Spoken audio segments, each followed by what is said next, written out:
معاك مع الجيش اليوم اليوم تعرض لصناعتكم اليوم.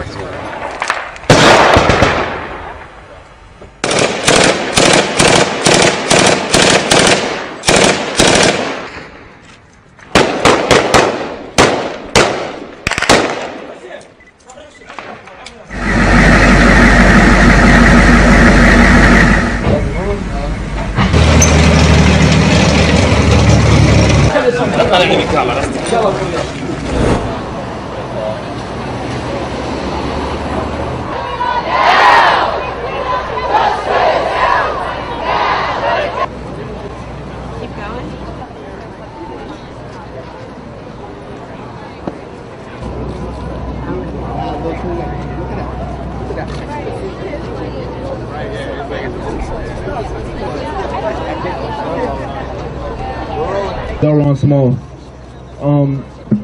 the one that was killed on Atlantic and Bradford last week Saturday. And saying that we're going to this room and we're breaking things and we're doing all these things when we're not.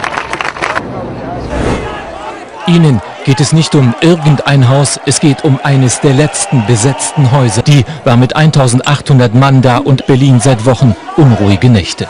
Immer wieder brennen in der ganzen Stadt Autos, angezündet vermutlich von Linksextremen. Die haben im Internet dazu aufgerufen, nach Berlin zu kommen, werben um Unterstützung für den Häuserkampf in der Rigaer Straße. Am Abend entwickelt sich aus der Demo dann doch noch Randale. Demonstranten schießen nicht nur Feuerwerkskörper, viele würden einfach gern wieder ihre Ruhe haben. Von den vielen Polizisten und ihren Kontrollen sind sie genauso genervt. Jetzt einen runden Tisch, um das Problem endlich zu lösen.